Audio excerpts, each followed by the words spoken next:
Hola, hola, seguimos. Vamos a hablar de Merleau-Ponty, este filósofo francés que es un filósofo de la corporalidad.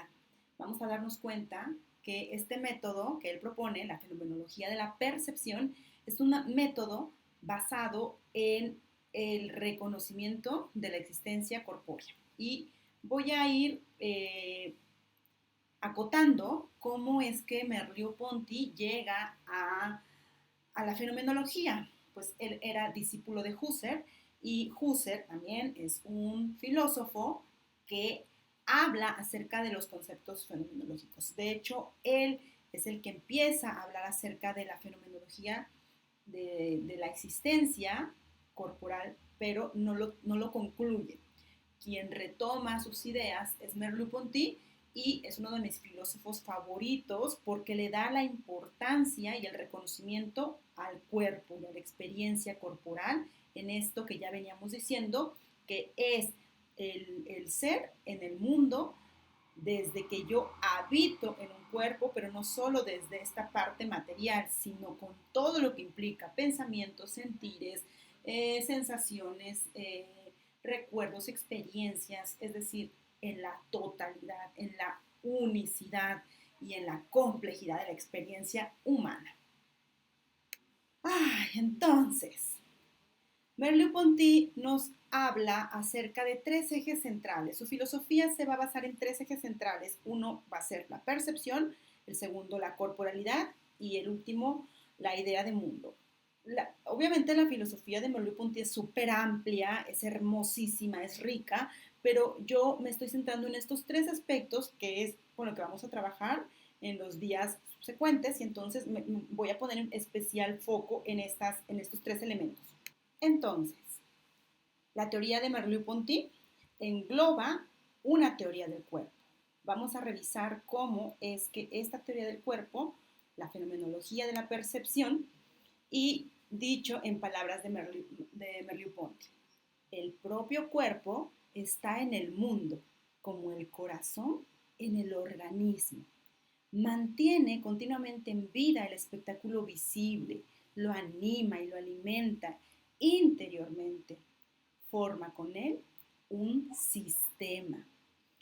Qué interesante todo esto. ¿Por qué? Porque nos va a decir, es porque tengo cuerpo que habito el mundo y a su vez el mundo me habita a mí.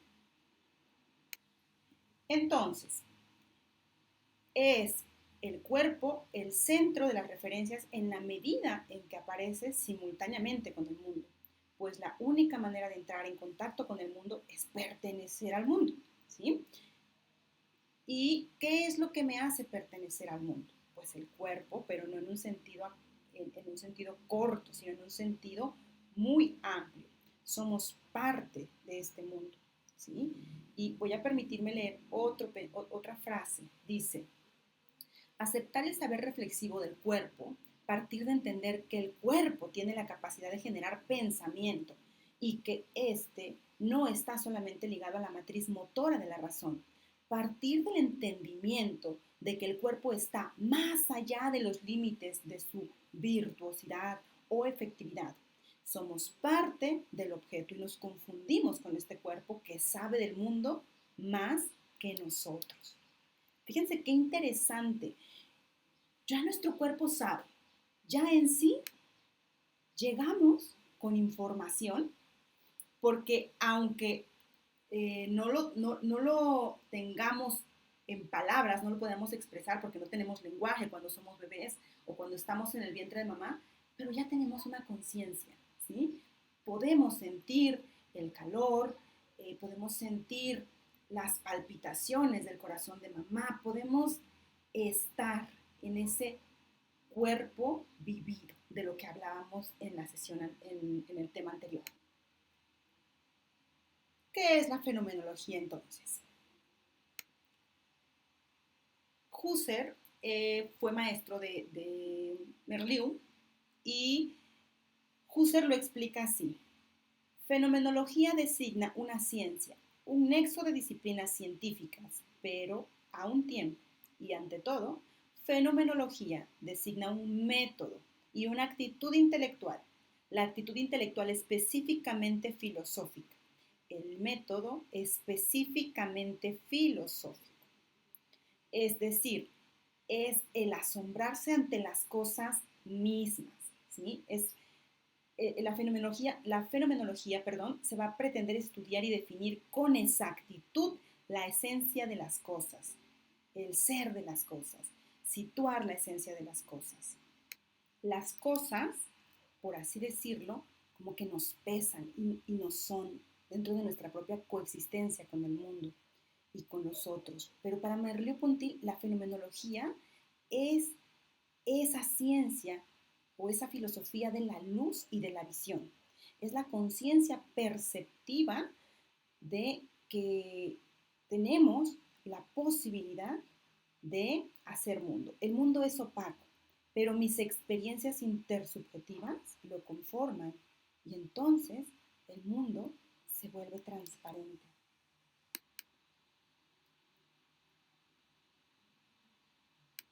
Entonces, la fenomenología es esta noción del cuerpo vivido. Y Merleau-Ponty afirma, somos un cuerpo. ¿Sí? Nadie puede negar que somos un cuerpo. Y repito, desde esta conceptualización de cuerpo, de lo que ya hablamos. ¿Okay? Visión integral del sujeto que mira al cuerpo, la mente, la razón, el alma, el espíritu como unidad, en esa integralidad del sujeto. Vamos a mirar que Merleau va a retomar ideas de Husserl, ¿sí? Y ahí va a fijar la base de su filosofía. Va a darse cuenta de que la percepción es una conciencia perceptiva. Dicho esto, le va a dar una primacía a la corporalidad y a la forma en que esa corporalidad hace mundo, ¿sí? Cómo habitamos el mundo. Para llegar a esto, voy a hacer un esbozo de lo que es la percepción y desde este punto fenomenológico, Merleau-Ponty retoma, además de la fenomenología, retoma también elementos de la psicología gestal. Y vamos a ver que la psicología gestal es ese conocimiento de las percepciones que tenemos, pero de cómo esas percepciones se suman en un todo, ¿sí? Entonces, me gustaría que miraran las dos líneas. Si miramos las dos líneas, pareciera que estas líneas que están acá son iguales, ¿no? Pero cuando miramos estas líneas que miden exactamente lo mismo, el hecho de que una tenga estos vértices hacia afuera y la otra hacia adentro, hace parecer que una es más grande, ¿no? Entonces, esta observación apunta a un concepto que nos va a marcar la psicología gestal, que es el concepto de figura y fondo. ¿Qué está haciendo figura y qué está haciéndonos? Entonces, ¿qué es lo que estamos viendo en realidad? La fenomenología va a afirmar que este fondo en el que se me dan los términos de mi observación es el contexto u horizonte que acompaña a toda la información recibida en nuestros actos perceptivos. Dicho esto, vamos a revisar qué es el horizonte de la percepción. Y aquí cito nuevamente a Merleau-Ponty, y él nos dice, el conocimiento se presenta como un sistema de sustituciones en donde una impresión anuncia otras impresiones sin nunca dar razón de ellas, en donde las palabras dejan esperar unas sensaciones como deja el ocaso esperar la noche. La significación de lo percibido no es más que una constelación de imágenes que empiezan a reaparecer sin razón alguna. ¡Ay, qué bonito! Es hasta poético. Me encanta Merleau-Ponty porque además él era un sensible, una persona que le encantaba la pintura y que además apreciaba todo este concepto de su fenomenología, lo aplicaba también en este disfrute por la pintura. Y fíjense qué interesante esto que nos plantea, porque no es que esté haciendo asociaciones, está planteando que es la cosa como tal, es la cosa en unidad misma que nos está brindando esto que podríamos llamar recuerdo, ¿sí? Vamos a ponerlo en duda desde esta mirada fenomenológica. Ahora, ahora bien, para, para explicar mejor esto, vamos a hacerlo con estos rombos, ¿sí? Tenemos ahí el concepto del recuerdo y planteamos, ¿conocer es recordar? Vamos a ver, ¿cómo podemos dar cuenta que esta imagen de aquí es el mismo rombo si no tuviésemos la primera imagen, ¿sí? En la primera figura tenemos un pequeño rombo, en la segunda tenemos ese mismo rombo, pero integrado dentro de una figura más compleja. Es evidente que solo podremos percatarnos del segundo fenómeno siempre y cuando tengamos presente el primero.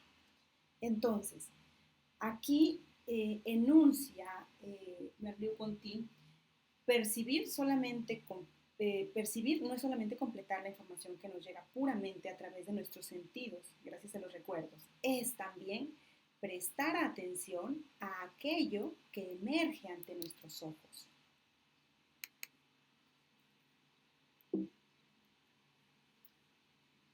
Entonces, ¿conocer es únicamente recordar?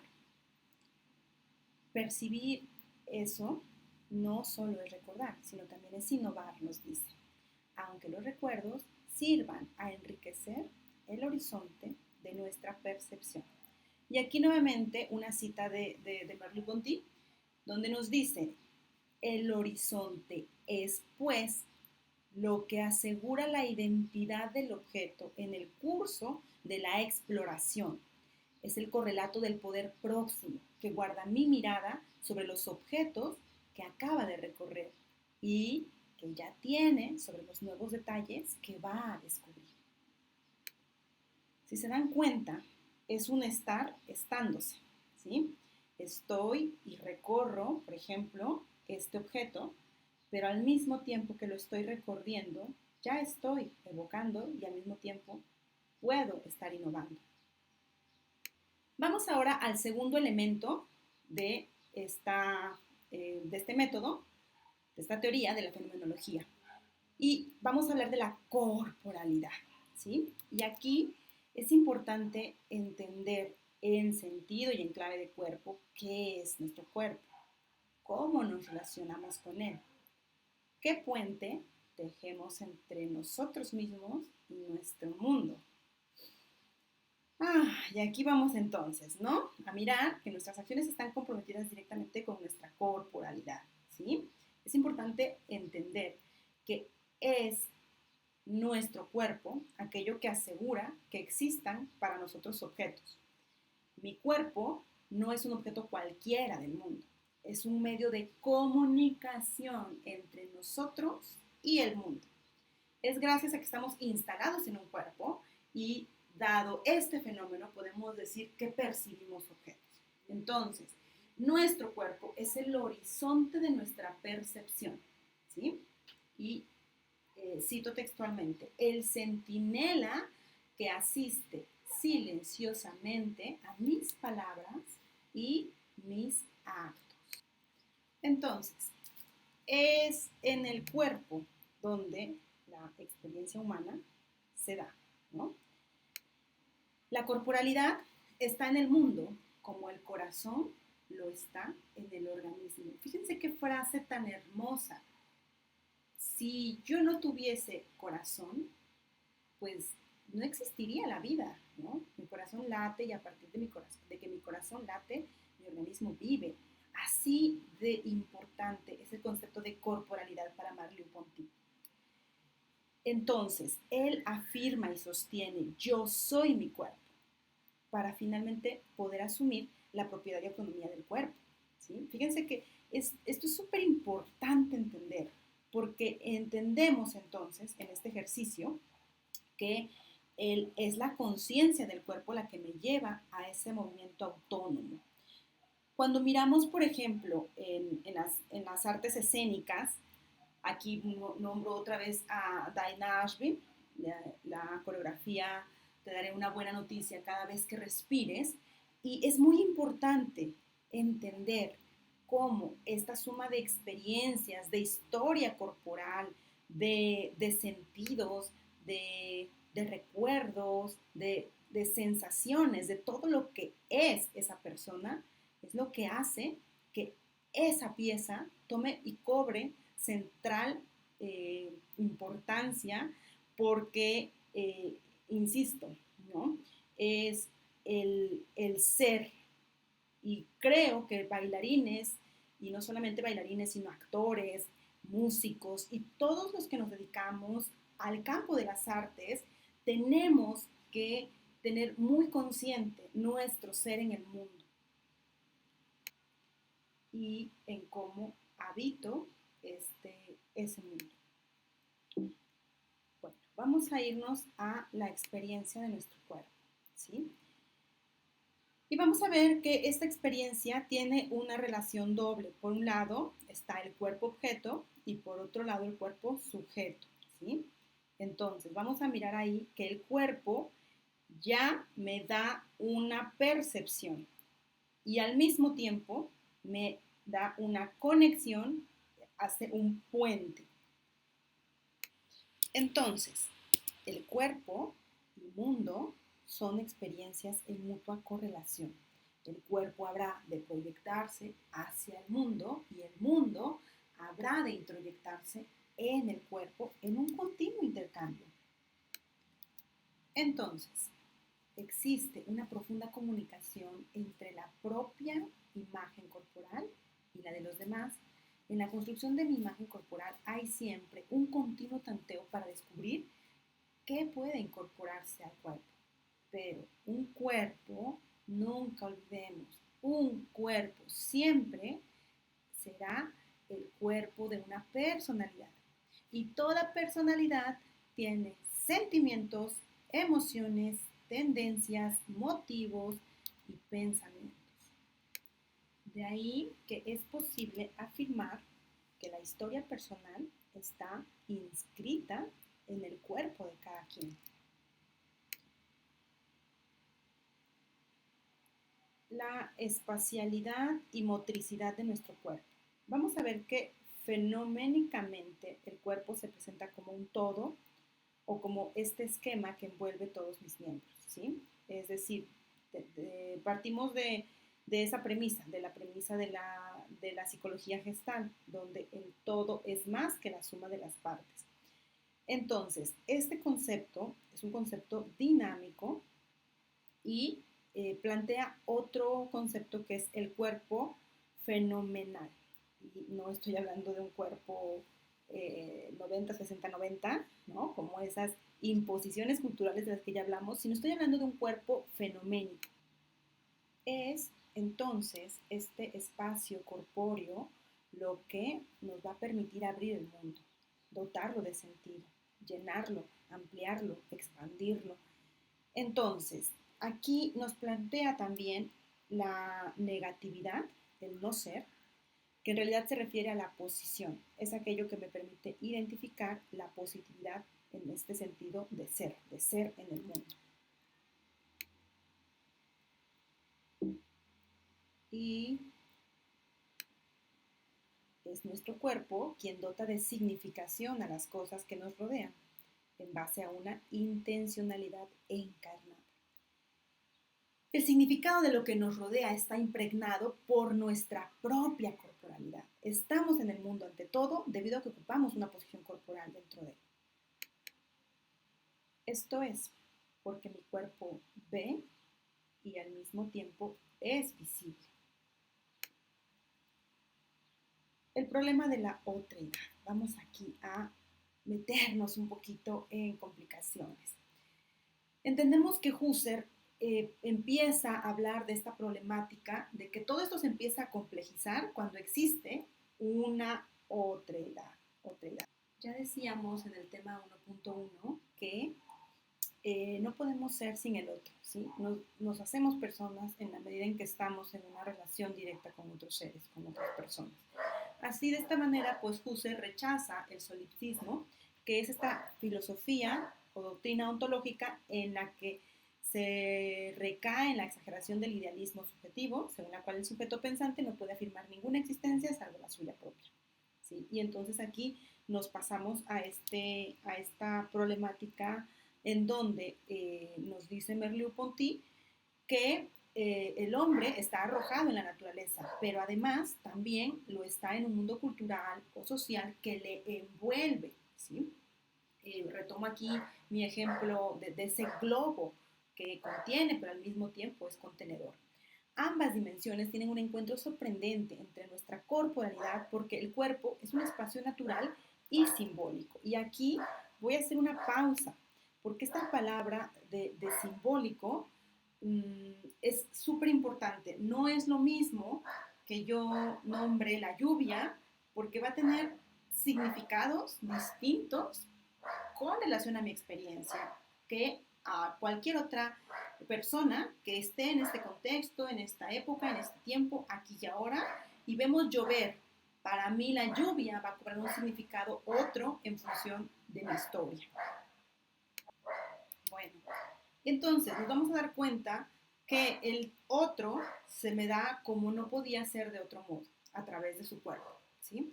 Los otros hombres jamás son para mí puro espíritu. Solo los conozco a través de sus miradas, sus gestos, sus palabras.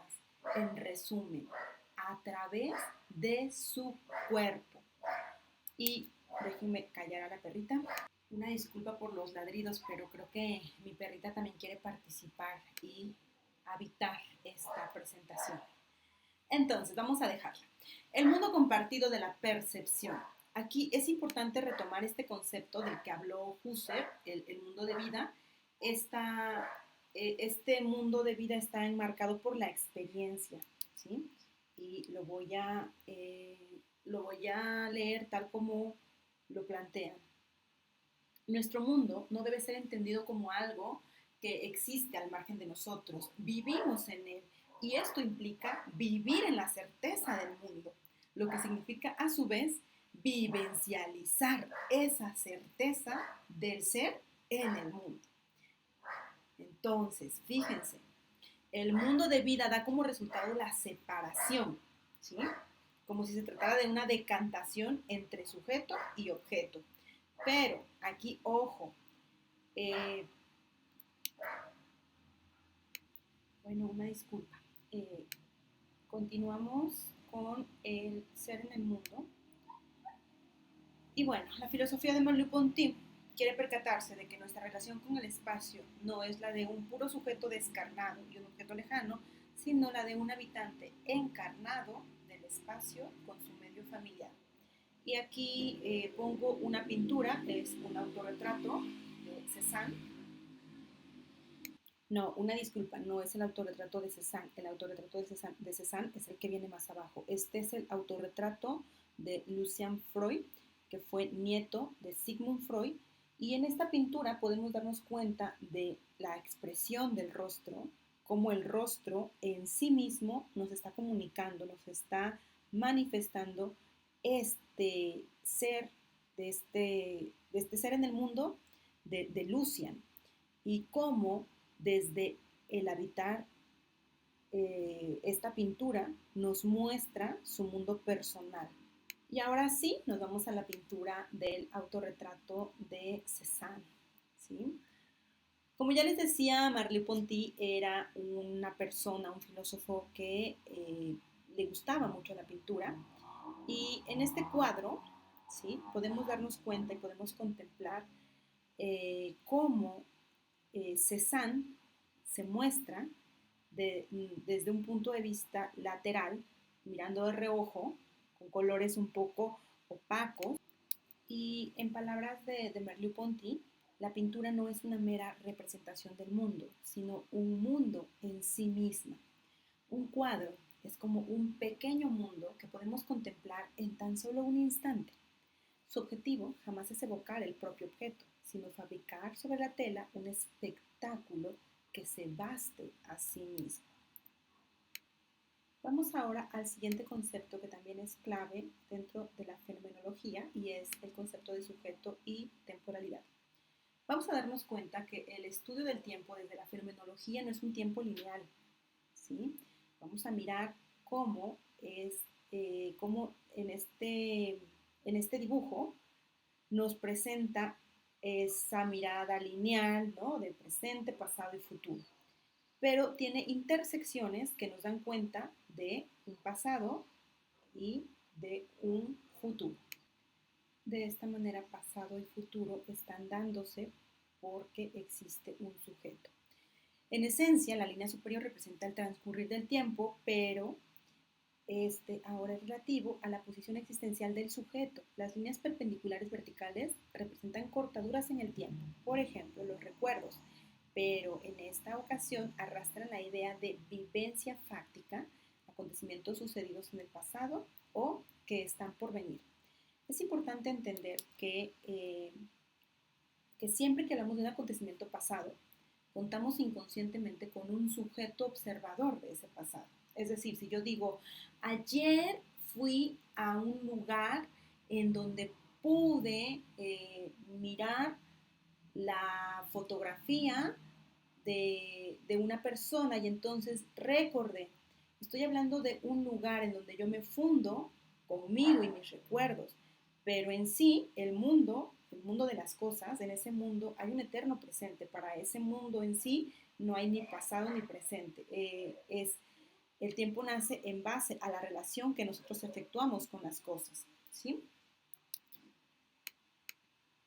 Y bueno, vamos a ver que la fenomenología de Merleau-Ponty sí tiene una implicación en el diálogo actual, porque la corporalidad, como ya dijimos, está en el mundo como el corazón lo está en el organismo. Entonces, el mundo es aquello que posibilita que el soma sea lo que es y que se convierta en sujeto de la percepción y que sea comportamiento intencional.